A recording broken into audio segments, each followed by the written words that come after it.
well. Okay, so my name's Tim, I'm an alcoholic. I haven't prepared this in the sort of traditional sense of doing an outline or something. I just thought I'd wing it, and so hopefully that will work. So it's not necessarily going to be very linear. Before we get on to step one, though, you've got to make sure they're ready for step one. It's no good launching into step one unless you've got someone that knows what they're in for. And the thing is with saying, well, how do you get someone to step one? Well, it's almost like the question, how long is a piece of string? Well, it depends how long the piece of string is. It depends on so many different factors. There are so many different types of people who've got so many different types of experience.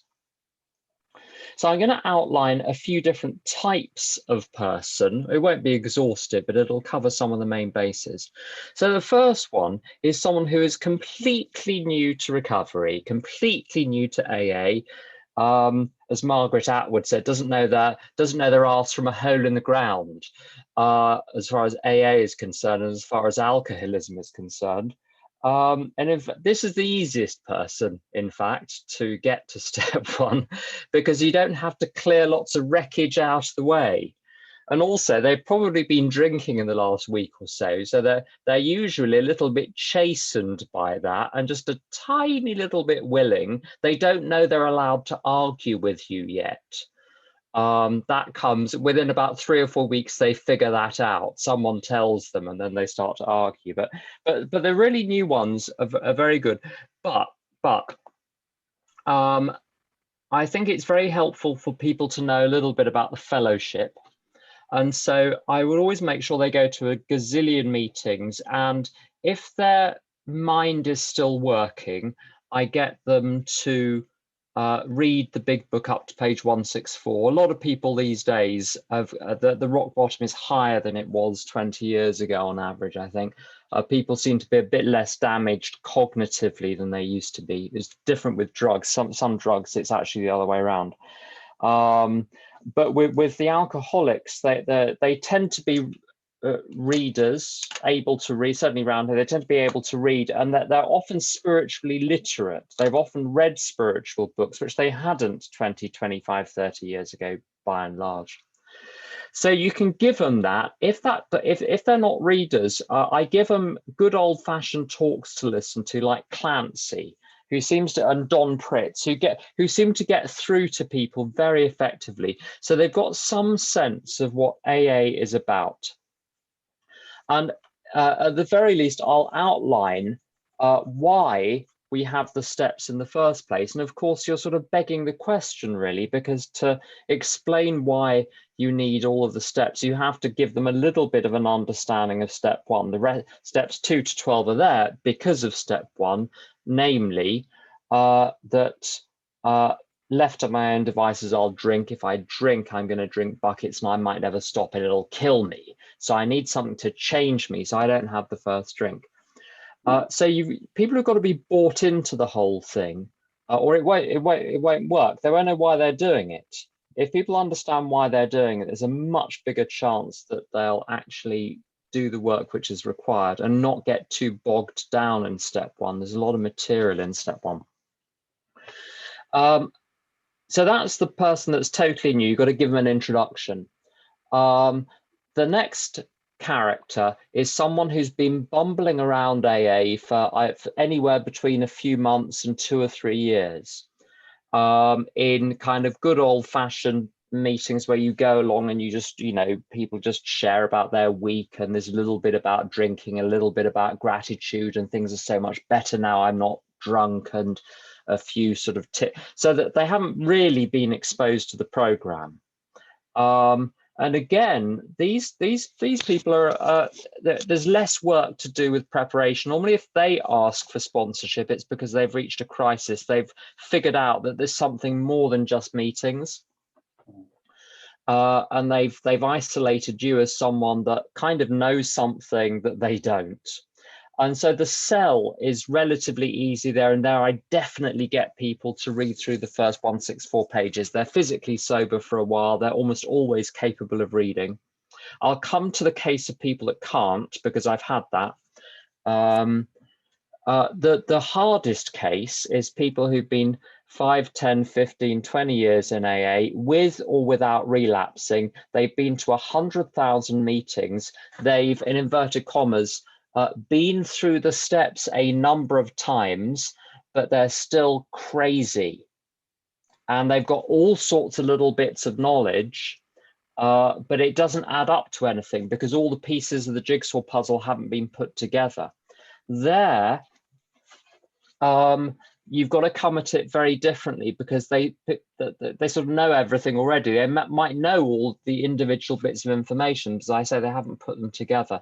And there, the sell is why what I'm offering with a path through the big book is different than what they've been doing. And I simply do that with my own experience about how when I did AA piecemeal, with little bits here and little bits there, I got some progress and some results, but it fell short of getting the rocket into orbit. To get the rocket into orbit, NASA needs to get everything right. If it gets one thing wrong, if it misses one thing, the rocket ain't going into orbit. There might be a big bang somewhere, but it ain't going to get into orbit. So again, that's a different question. And also there are lots of problems with taking someone through step one if they've been through the steps before, but are are nuts or all over the place, or they've drunk again or something like that. Because what you've got to do is undo a whole load of stuff before you build afresh, before you build anew. So people need to know what they're in for. They also need to be prepared for some hard work. And I don't make any bones about this. And I do it slightly apologetically. I say, well, I'm sorry to have to break this to you, but it's going to be hard work. And I totally understand if you don't want to do it. I wouldn't want to do it unless I absolutely had to. My friend Tom says, you want to hold out as long as you can. You want to, don't rush into this. And it says in the big book about, if he wants to proceed straight away, don't let him. Make sure they think over it for 24 hours. Otherwise, they'll say you rushed them if you go into it. What I've got to prepare people for is this. It's a little sequence. Number one, do you have a problem? What's your problem? And you've got to isolate the fact that there is a problem with the substance. One actually interesting thing, a lot of people who've been sober a while don't think they've got a problem with alcohol anymore. They think, well, now I've got a thinking problem, not a drinking problem, and now I've got life problems, not realizing that unless those are solved adequately with a spiritual awakening, they're going to drink again. It's not, the other steps are not disconnected from step one. The steps are there because of step one, and the benefit to one's life is the side effect. So they've got to recognize there's a problem, that they've got the problem that the steps are there to solve. They may have 100 other problems too, but have they got the problem that the steps are there to solve? Namely, a mind which is so broken, they need a power greater themselves to be the higher authority to turn to, so that, as Grady OH says, you want to put your life in the hands of God because God isn't thirsty. They've got to recognize that number one, they've got a problem. Number two, they don't have a solution. And to recognize whatever solution they think they've got so far in totality hasn't worked. So the whole thing's got to be set aside completely. Otherwise, any new information you give them, if it's consistent with what they already know, they'll let it in, they'll admit it. If it's inconsistent, that their antibodies will reject it, and they'll end up no further ahead because they'll only admit the information that is consistent with their existing worldview. So there's got to be the sense that although you may have, the person may have achieved a lot and understood a lot and learned a lot, everything needs to be set aside. Anything which is true and good and useful will come back through the course of the process. So they won't be permanently getting rid of anything useful. They're just temporarily setting it aside. And to do that, the best way, I had someone say to me, this was a sort of, it was someone on a tape, but they were, as it were, having a dialogue with the audience, and I was listening to the tape, so I was having the, part of the dialogue, and it went something like this, how old are you? And I thought to myself at the time, I don't know, 34, whatever I was, 34, 35. And are you happy? No, was the answer. I struggled to get to that, initially. Well, I'm not sure. I'm happier than I used to be. I'm happier than lots of people I know. I'm happier than the people at my home group. But fundamentally, there were things I was unhappy about, and that poisoned the whole thing. And it then went like this. So you've been trying for 35 years to be happy, and you're not happy. If your plan was ever going to work, don't you think it would have kicked in by now? If it hadn't kicked in by now, when do you think it was going to kick in? So I had to admit complete defeat. And it doesn't take long. This is a 24-hour, 48-hour process with people to admit the complete. I don't find it takes long. It just, the question needs to be asked. Are you happy? No. Do you want to set aside everything you think you know for a new experience? Yes, good. Are you willing to let go of your old ideas, and are you willing to go to any lengths? If they say yes with, are you willing to go to any lengths? I've got a daily program that I give people. Actually, there's a little note I'm going to put in the chat. Does the chat work? Yes. I can't remember what that link even is now. Oh yeah, so by the way, icebreaker questions. That's the icebreaker questions. That's to get to know them. I adjust those. If they're super new, half those questions won't make sense. So I've got a different version for people who are totally new. But you want to get as much information about them as possible so that you know how to pitch it. But the thing, if they say they're willing to go to any lengths, I just sent a second link, which is the daily program. And that also includes basically the notion that they're going to be doing step work daily. Schedule it first thing in the morning, because then it won't get bounced by anything. So go to bed early, get up super early, get up before the cat gets up, get up before the kids get up. Do your step work early, because then you've spent all day smugly thinking, I've done my step work today. And you can tell everyone you've already done your step work. Like everyone you speak to, you can brag about that. If you leave it till night, number one, it won't happen. Number two, you create guilt. And then the guilt actually prevents you from doing it because you don't want to admit the guilt. So you pretend the cause of the guilt is not there. And then you forget to do your step work, and you're not forgetting, you're repressing the knowledge of it, so you don't need to feel guilty about it. Best way around that, do it in the morning. I always get sponsees now, if they do some step work, to find a gang of little people who have also done the steps, to run the step work past, preferably people who will challenge and not just be nodding dogs. Because once they've talked a topic through with three people, everyone gets everything. I've ceased to have problems with people understanding things. If it's just me trying to explain something, for some reason, that there's something that happens when you're the sponsor, you're the authority figure, and this barrier comes up, and it causes communication problems. However nicey you do it, you can get it right on your side. If you're the sponsor, you're the problem because you're the authority figure. So sometimes with the initial processing of information, they need to bash it out with someone else who they don't have an authority problem with. So, and that's what people did with me when I was new. They said, my sponsor said, talk to all your little friends about step one. Don't just talk to me about it. Talk your step 4 through with all your little friends at your home group, which I did. I did a bit more structure, but I give people a list of people who I know have got a good sound understanding of the program. So the daily program is terribly important, because they won't do the work unless it's supported with lots of people, lots of meetings, and something which kind of starts to give them access to a higher power with steps 10, 11, and 12 straight away. Now, as regards step 1, I'm sorry, I'm going on a bit longer than I was. Is that all right, Alistair? Okay. because it's such an unusual thing to actually talk about. I kind of don't care. It just takes as long as it takes because there just isn't the opportunity to do this a lot of the time.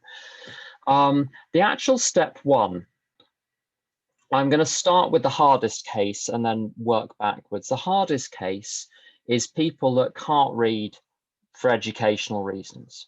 And they can read the words, they can, if you ask them to read out the sentences, they can read out the sentences.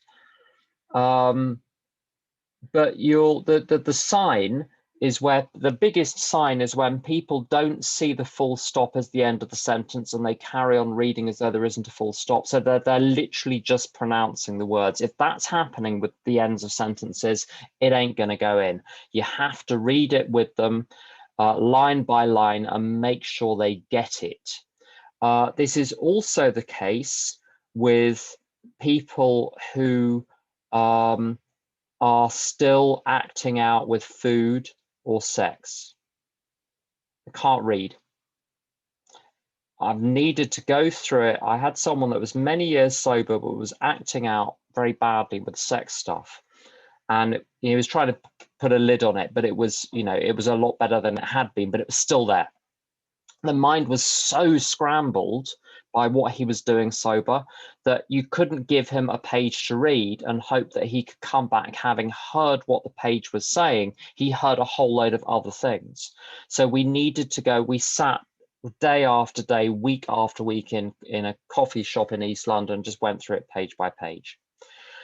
The problem with that is it can take a long time. It take a bloody long time to get through it.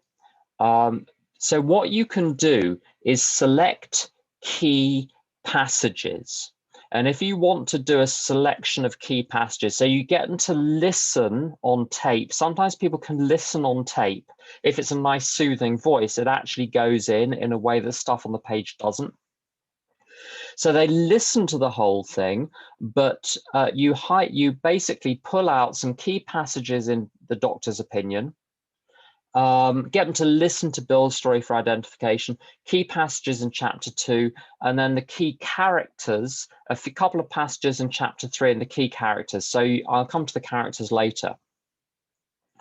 So you're still going through it with them in detail, but you're not making it take 3 months. It can literally take 3 months if people's minds are super scrambled. And there's a danger of just losing the patient in the process because it's just taking so long. What I've done with a lot of people over the years is not something I do now, but it's very successful. I've got various worksheets I've used for step one with lots of questions, with a bunch of questions for each chapter. And there you can do it in 2 ways. You can either give them the chapter plus the worksheets, say, have a look at the chapter, have a look at the worksheets, answer the questions, come back, we'll go through. Or I go through again, if there's an educational problem or the mind is scrambled, then I'll go through the questions one by one. A third method, and I did this for a while, and this was very good, is get them to read anywhere between 2 and 5 pages at a time. So today you're going to read 2 pages and then you call me and we talk about it. Maybe you call 2 other people, talk about the 2 pages, then call me and talk about the 2 pages. And then I say, what did you get out of that? What did you understand from that? And they say some very peculiar things. And then I say, well, I think some really interesting points here are ... You might want to write these down. They're always like, the important bits are never the bits that they spot, but it gives them a chance to interact with the text and kind of make it their own, but you're also pointing out the important bits afterwards. That breaks it down into chunks. Some people can manage, they can't cope with the idea of getting through a book, but you say, can you read 2 pages? They can read 2 pages. If people have been through the steps before and have got some understanding and competence of what is going on, rather than just going through the book chapter by chapter, because the kind of the chapters jump all over the place. 1 minute you're on the problem, next minute you're on the solution, then you're back to the problem, then you're back to Bill's story, then you're back to the solution, then boom, spiritual awakening, then you're back to the problem again. It kind of goes all over the place. So sometimes I do it by topic. And so this is my preferred method at the moment, especially with people who've got some experience, is to do it in this specific order. Physical craving, no such thing as a safe slip. And I'll come back to these one by one. Physical craving, there is no such thing as a safe slip. Mental obsession. And those three together produce the diagnosis. And then there's the prognosis, progressive, fatal, incurable. And then there's a discussion of unmanageability. And then there's a discussion, well, what's the solution? The solution is spiritual.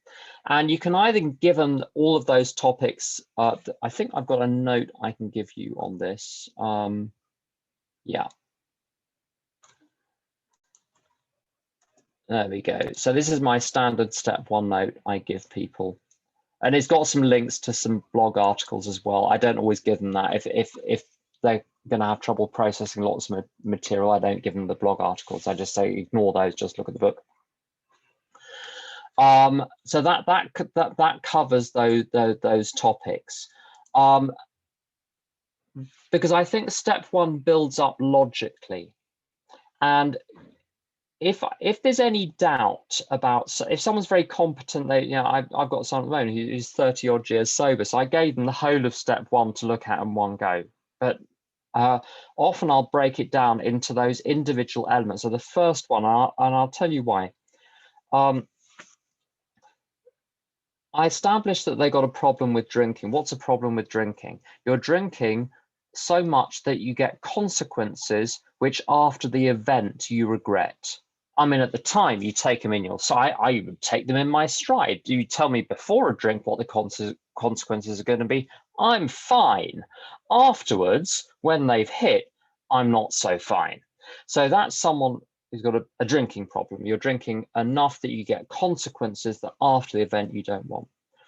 And you look at the question of, well, solution number 1 is, can you moderate? And if the answer is, if your experience is that you haven't, then it means you can't. And the simple way it was put to me, and I think this works very well. Well, if you know that moderation is an answer to drinking too much and you didn't do it, you're either powerless or you're, what? If not, what are you? Are you mad? Are you dumb? I mean, you don't seem to be either of those. So if you're not powerless, what are you? And that's the unanswerable question. And that's really straight from the doctor's opinion. It didn't satisfy us to be told that we couldn't control our drinking just because we were in full flight from reality, mad, outright mental defectives. You just don't have the brain cells to rub together, or in full flight, or were maladjusted to life, unhappy. None of those make sense. And so the only thing you're left with is powerless. Now, the reason it's so important to get this done first, if someone is equivocating about whether or not they can moderate, they need to solve that, because the question of, would I be insane to have the first drink, is only a question if having the first drink is an insane thing to do.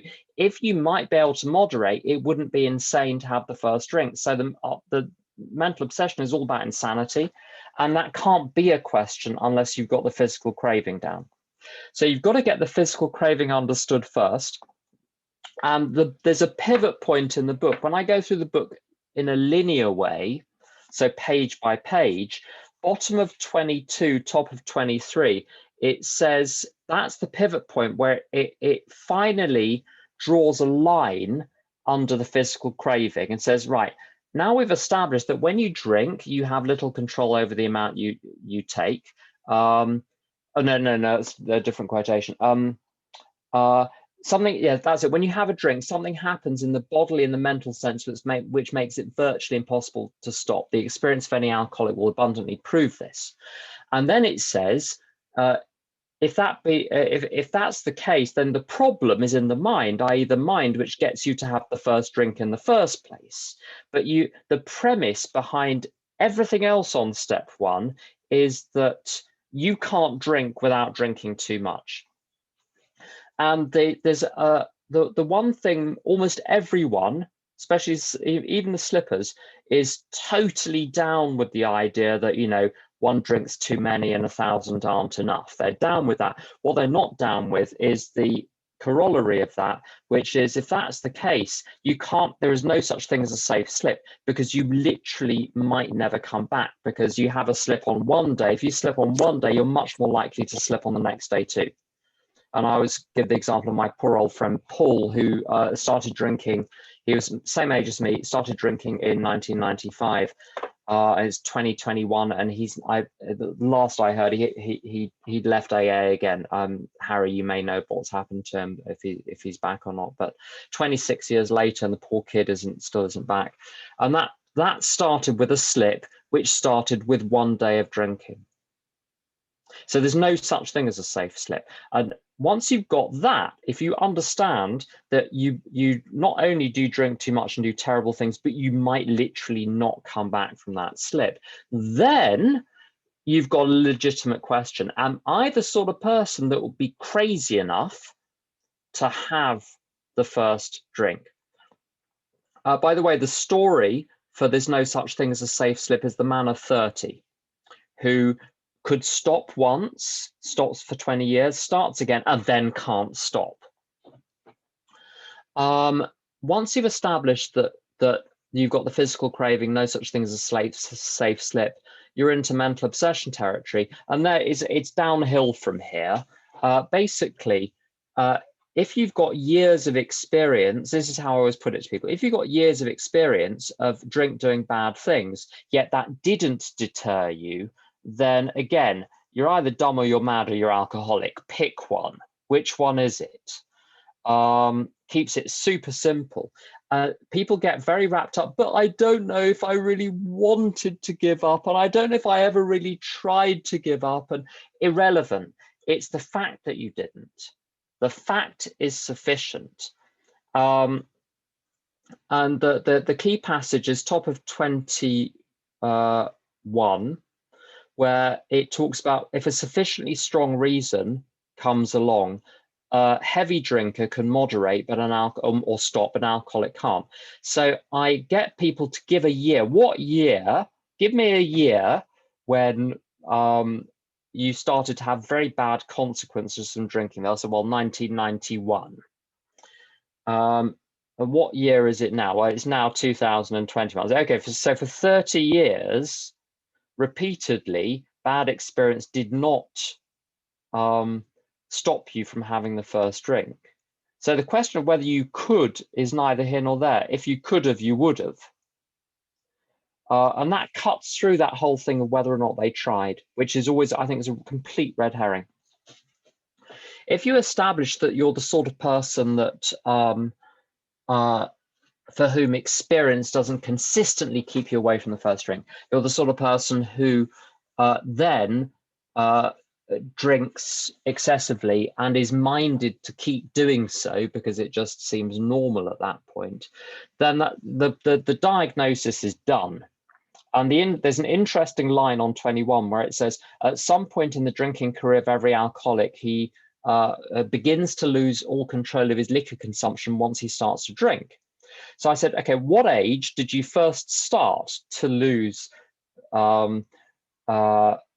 control of your liquor consumption? I'll say, give me an age. And I'll say, well, the first time I overshot was when I was 40. Okay, you've been a real alcoholic since you were 14. Often they think they've been a real alcoholic since last May or last Thursday, whereas in fact they've been a real alcoholic since, the Callahan government, which was the first time that they overshot. So your key, if people can't, some people can not hold more than 4 or 5 ideas in their brain because they're so frazzled from drinking drugs. If you can't do anything but this, you look at 21. Did you have bad experiences from drinking? Yes. Did you moderate? No. Did you stop? No, you're an alcoholic. How long have you been alcoholic? When was the first time you overshot? 1984. You've been an alcoholic since 1984. Would you like a solution? You can kind of do it in 60 seconds. So that's the diagnosis. The prognosis is very straightforward. There are three ideas: progressive, fatal, and incurable. And those pretty much speak for themselves: progressive, fatal, and incurable. Unmanageability, it is one of those things where it throws it into the big book on page 59. It says unmanageable for the first and last time, and it doesn't define unmanageable or unmanageability. And of course, if it's not defined, there are two possible conclusions. Number one, they wrote the book like the Da Vinci Code, hoping that everyone was going to mismarple their way into some, secret divine truth, or it was so bloody obvious they didn't need to elaborate because it was so bloody obvious. And it's so bloody obvious that AA collectively has missed the point of what unmanageability is in large part. There are of course, people who do get it. There's a tape. Of course, the problem, what I'm speaking about here is well, I'm not just powerless over alcohol, I'm powerless over people, places, and things, and I'm neurotic, and I'm incompetent, and I'm disorganized, and my life is unmanageable, and I'm late for my tea service, and my room is a mess, and I shout at my mother, so my life is unmanageable. And those may or may not be true, but they're not distinguishing features of alcoholics. And lots of alcoholics are not, when they're new, necessarily disorganized, incompetent, and neurotic. It's not what it was about. A lot of people are, I was, but they're not distinguishing features. They're sort of common symptoms. I heard a public information tape, an AA public information tape on prisons many years ago, where there was this sort of Mr. Chumley Warner voiceover. And the voiceover said, there was a sort of actor playing some alcoholic in prison. And the voiceover said, this is Brian. Brian has lost control of his drinking and thus his life. And I thought, blimey, that's the best presentation of step one I've ever heard. If you can't choose whether or not you're going to drink, and when you drink, you can't choose how much you're going to drink, and if you drink too much, you're going to do some strange things, and you can't choose if you're ever going to stop, you're not in control of your life. Whether or not you have a drink is in control of your life. And if you're not in control of that, you're not in control of your life. The course of your life is literally determined by whether the switch flicks in your mind and says, let's go to the pub. Now, you may also be mad, but you get bonus points for that.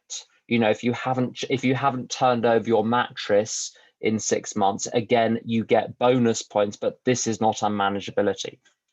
Now, you've got to be very careful where you say this. If you try to make this point in an AA meeting, you'll get lynched afterwards, because people are very attached to the idea that unmanageability is being sort of unhappy and very bad at doing things, incompetence. If you're uncertain about what Bill, because we know who wrote the big book, basically it was Bill. Other people had input, but Bill wrote it. 20 years later, he writes the 12 and 12. And they've got a problem, because already by then the unmanageability question had morphed within the AA fellowship. So they had a problem. People, as he puts it in the 12 and 12, with a nice house and 2 cars in the garage, a job and a house and 2 cars in the garage, were coming to AA and struggling with the question of whether or not they were unmanageable. Their lives were unmanageable. So he says, well, how do we get them to see their lives are unmanageable? So it's clearly, I mean, he doesn't say, well, if you're doing well on the outside, I'm afraid you can't take step one. You'll have to get sober through some other organization because you have to be neurotic and incompetent to do step one. He doesn't say that. He says, going back through our own drinking histories, we could see that years before the onset of real problems, our drinking was no mere habit. It was indeed the beginning of a fatal progression. So unmanageability hasn't even got anything to do with consequences. It's got to do with choice. If I am powerless, I am not in charge of my life. The alcoholism is in charge of my life. I'm in the grip of a progression which is bigger than me. The progression is in charge of my life. And that's something that all alcoholics should be able to sign up to. If you understand powerlessness, then the best way is explained to me. If you don't have the power to adjust the steering wheel, you're not managing the car. You're not in control of the car. You've got to have the power to turn the steering wheel to change the direction of the car. You've got to have the power to stop drinking to change the direction of your life. In other words, to manage the course of your life. That's something that only alcoholics can sign up to, and all alcoholics can sign up to. And that gets around all of those messy problems with unmanageability. And the last point is needing a spiritual awakening. I don't mention God unless I absolutely have to with sponsees in the early stages. My Alia will probably laugh at this, but the way I like to explain it is if Susan and Clive used to drink a bottle of gin every day, they did not have the power to stay sober. But now Susan and Clive do not drink a bottle of gin a day. They have acquired the power. They've gone from being powerless to having power. So whatever is keeping them sober is available to me too. One doesn't need to understand the mechanism or where the power comes from. One simply needs to observe that your problem is lack of power. So the answer is axiomatically the acquisition of power. So those are basic elements of step one. And then the last point is the rounding off point is on page 44, where you say if when you honestly want to, you find you cannot quit entirely, or if when drinking you have little control over the amount you take, then you're probably alcoholic. Now, it's interesting. It gives, this is the last point I'm going to make, now then I'm going to stop. It says if either of those two tests are passed, you're alcoholic. Now, I'm told that this is intentional, but I don't know. I have no way of corroborating it. I suppose I know I have. I just haven't asked the chap in question. It shouldn't be or with those tests. It should be and. If I'm compelled to have a drink, but then I can totally keep it to one, I don't have a problem. I'm not an alcoholic. If when I drink buckets, but I can totally stay away from the first drink and it's not a problem, I'm not an alcoholic of the big book variety. Both tests have got to be passed for me to have a problem which I need AA to solve. And what's fascinating, people guard their reservations because they're frightened of not being able to get through the turnstile of step one, having to kind of leave AA or something. So often people pay lip service to step one, and that test, because it's or, I've had this countless times where people would admit, yeah, I definitely drink too much when I drink, but I could probably stay sober on my own. But it says either or, so yeah, I'm an alcoholic, or or it's the other way around. They say, yeah, I can't stay away from a drink, but I probably could control it if my life was more under control. But it says or, so yeah, I am an alcoholic. It inadvertently gets people to inadvertently reveal reservations that they don't know are going to be obstacles. So that's an incredibly important paragraph. If you get them through that, then you're well on to step two. So I'm going to stop my timer there, and thank you for indulging me for 38 minutes. Thanks a lot, Tim. Thanks, Tim. Usually what we're the kind of format is, if you'd be okay with it, that we kind of open the floor to ask questions, if we have any.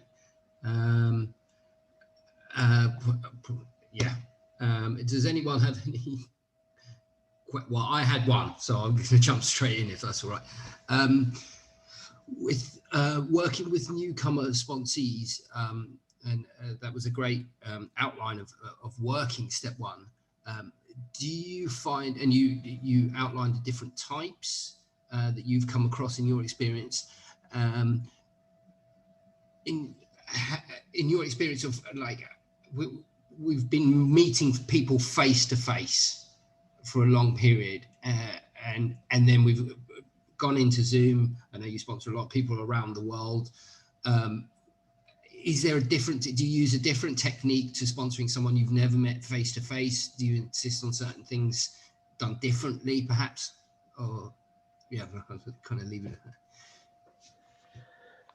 that. Yeah, it is difficult. I think it's all the more important to get people talking to more people than they otherwise might need to if there were face-to-face meetings.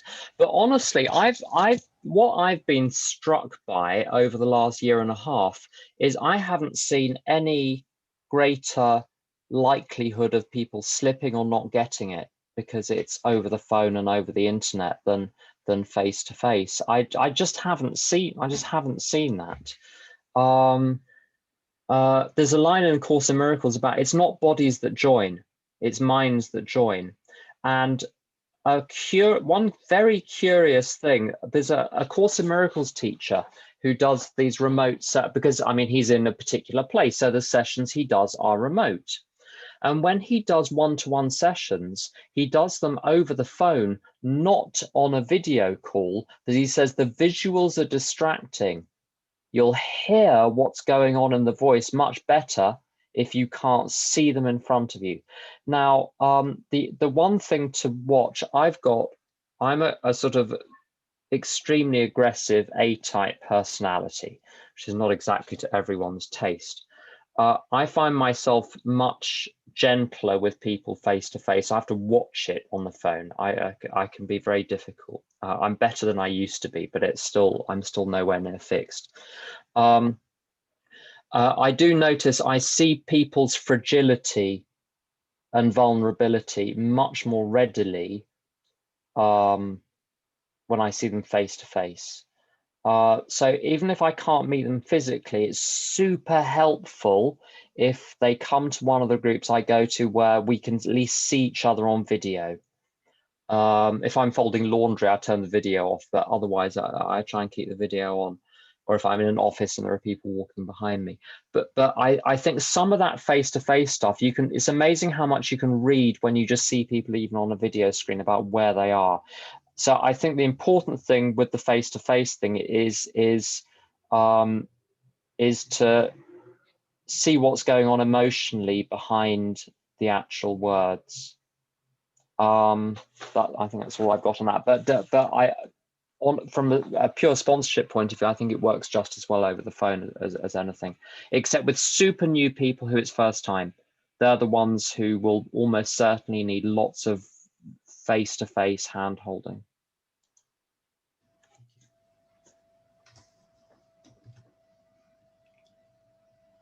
Harry? Hey, is it time to ask questions? Thanks, Tim. I had a question about, so sometimes it's a straightforward alcoholic case, and sometimes it's, well, my problem is alcohol and Coke, and I've been making opium tea, and I can't stop shagging around. And so how do you take them through a rainbow step one? Okay, this is a nightmare. Right. First of all, if they have a substance in the mix, I've got to have one substance in common. If I don't have one substance in common, they need to find someone with a substance in common. Although with one substance or one other addiction. So I've had people who are drug addicts and sex addicts, and it works because of the sex side of things. There's the real kind of visceral connection on that front. There's got to be some visceral connection. If you've got the visceral connection on one substance or behavior, you can cross-apply it to everything else. And now you can do everything under one roof, except for food, sex, and romance. I think, are the three main ones where you can't. I'll come to the Al-Anon question in a moment, because that's a slightly different question. Basically, the behavior needs to stop or be massively reined in for any of the step work to work. So the sexual acting out has basically got to stop, or it's certainly the acting out which involves other people. Similarly with the food, someone who's in full-blown anorexia will not hear a word you're saying. So what I do with, I can't, although I've had food problems, I don't have food problems in the same way as people who go to OA. So I can't step 1, 2, and 3 them. And they also, the food people need a plan. And the people do plans in very different ways. You know, people in OA argue about this. You know, it's like Christianity. There are lots of different ways of being an OA, and none of them agree, and they don't even talk to each other. But I tell people to go. I give them a list of people. Say you need to go and do let's say they're an AA and OA. You need to go to an OA meeting every week. You need to do a step 1, 2, and 3, and then the 2 programs merge when it gets to step 4. And either do the rest of the steps with them, or do the rest of the steps with me, but don't try and do 2 sets of steps 4 through 9 with 2 people at once. That's completely mad. That doesn't work. And so that's true with food. It's also true with the sex addiction stuff. And I encourage people to go to a SLA meeting every week, or an SA meeting, or an SAA meeting. Again, totally different approaches, different flavors, but to get bottom lines in place. And if they do SLA, they do the daily questions after the relapse. That's super important. With the kind of drugs and drink, the only carve outs where I think they need specialist input because there's something different going on is pills.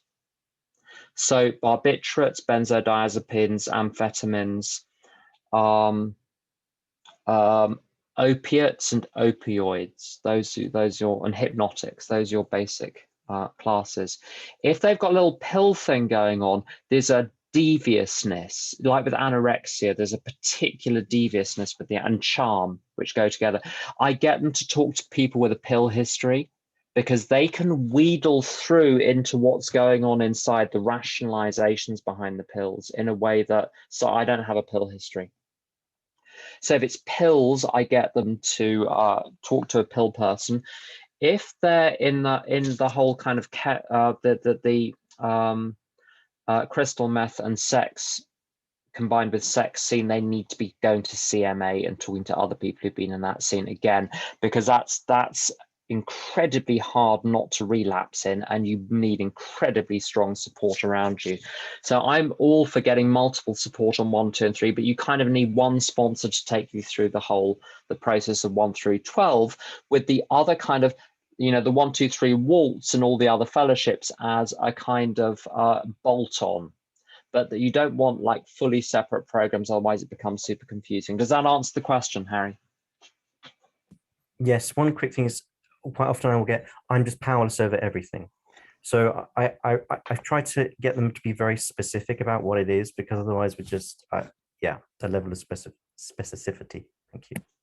Yeah, there's a very important point with that. Sometimes people can hide the gravity of a particular thing, which is going to kill them within 3 months, by just saying, you know, I'm powerless over trees, and I'm powerless over Netflix, and I'm powerless over and it diminishes the gravity of the thing which is actually killing them. I'm also, I know it's a bit naughty of me to do this, but I'm not keen on the notion of primary and my drug of choice. If you're dead, you're dead. And it's not like the family are going to say, well, I'm so glad it wasn't his primary addiction which killed him. It's only the secondary one. If you're dying, you're dying. With the Al-Anon step 1, what I get them to do, the Al-Anon step 1, I think it requires a subtlety and a sophistication. It's like AA. You don't need to know anyone to get into AA. You need to know someone to get into Al-Anon. The step one, I think, is, I mean, Elisheva can correct me on here. It's a tough sell, the Al-Anon step one. There are layers there. It takes people some defrosting. If someone is like, let's say, purely out, this is a very common combination, purely alcohol when it comes to substances, but adult child of alcoholic, maybe married to an alcoholic, maybe alcoholic children. I get them to concentrate on the AA step one first, and get them to do 100,000 Al-Anon meetings on the side to gradually thaw that side out. And once they've got a fully functioning AA program, then they can formalize the Al-Anon stuff. But my experience with the Al-Anon stuff, it helped me. It was the informal stuff, the fellowship, like the hearing the stories, was immensely powerful before I even did the formal work. One problem with the psychologically with the people who are AA and Al-Anon, they will often feel psychologically much more drawn to the Al-Anon stuff. It seems to help much more quickly, and then the alcohol stuff gets ignored, and then they're drunk, and you don't see them for 10 years. And so if with the Anon stuff, a tiny bit of delay to make sure they're on a firm foundation in firm sobriety or abstinence with whatever the thing which is going to kill them in 6 weeks is really helpful before you get into the subtlety of the Anon stuff. I don't know if Elisheva, do you want to add something on that? Okay.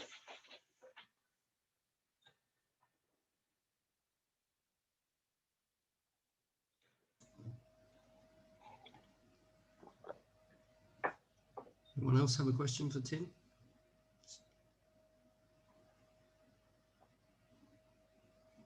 And if you want to ask a question and me stop recording, just say, please stop recording. Elisheva. Hi.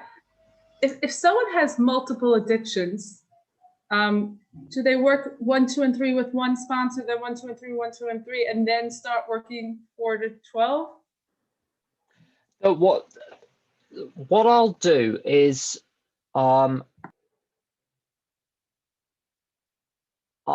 get them, I'll do 1, 2, and 3 with them and get them to go to the other fellowships to kind of initiate themselves with the other fellowships. Once they've understood the 1, 2, and 3, like for the first time in one fellowship, they've got the basic ideas, then they'll go and they'll sit for an afternoon with someone in OA and just run through how the ideas, so let's say it's food. There's an OA meeting in London where they use the big book. So I've got a list of people from there. So if I send them to one of those people, they'll get something which is big book consistent. They won't get confused. So I take them through the first 3 steps myself on the AA side, and then get them to go and sit with Cara for an hour to do 1, 2, and 3 in OA. But it doesn't take long because they've already done it. They just need to understand how the same principles they've already understood apply to the other thing. And maybe there's a bit more work they need to do, and they'll need to do food plans or agree some kind of daily calling in thing. And then it's like tributaries to a river. Once you've that like each 1, 2, and 3 in let's say AA and SA and OA are there, the 3 tributaries come together and you've got a single program going forward on steps 4 through 12. Does that make sense?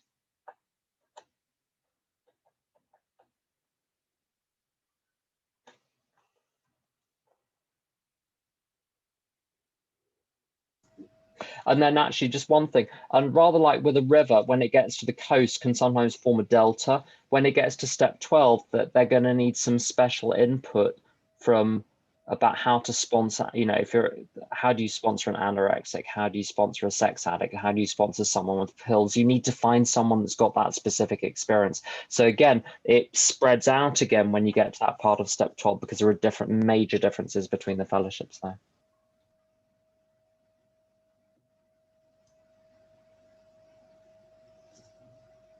I've one question with the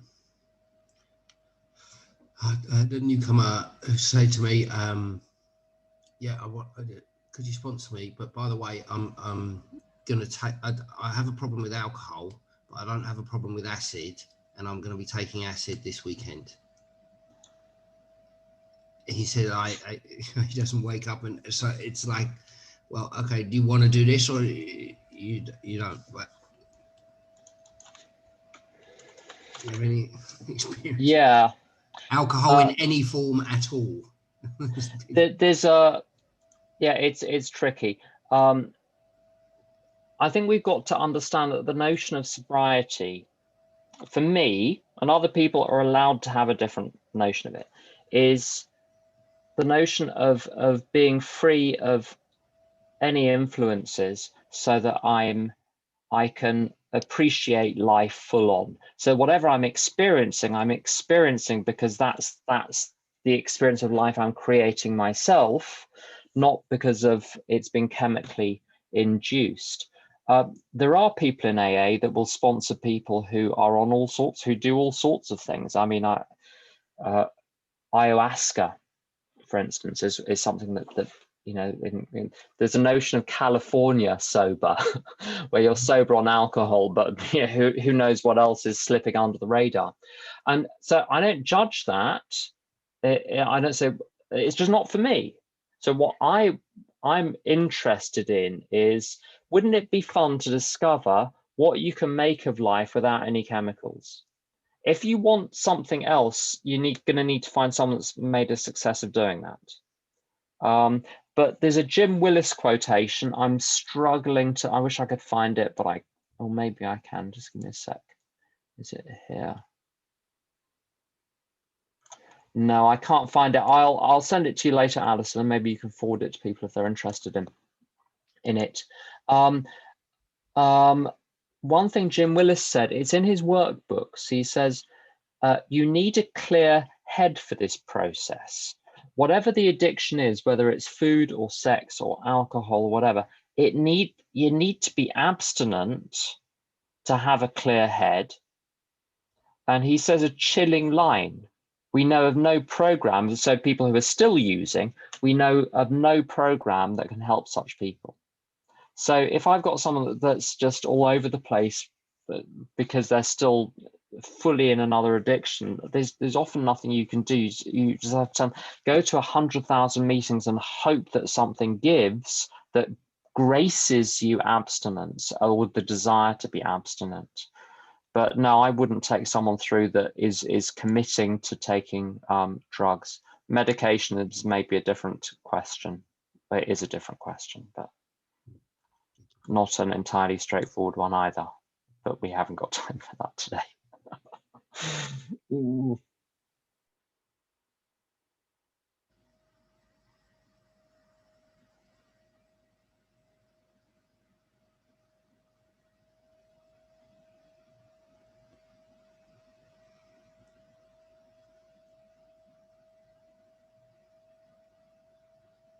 Anyone else? Any questions? Or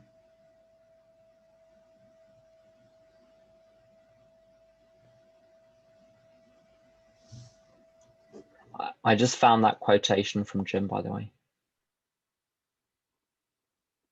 Helpful to have that to hand.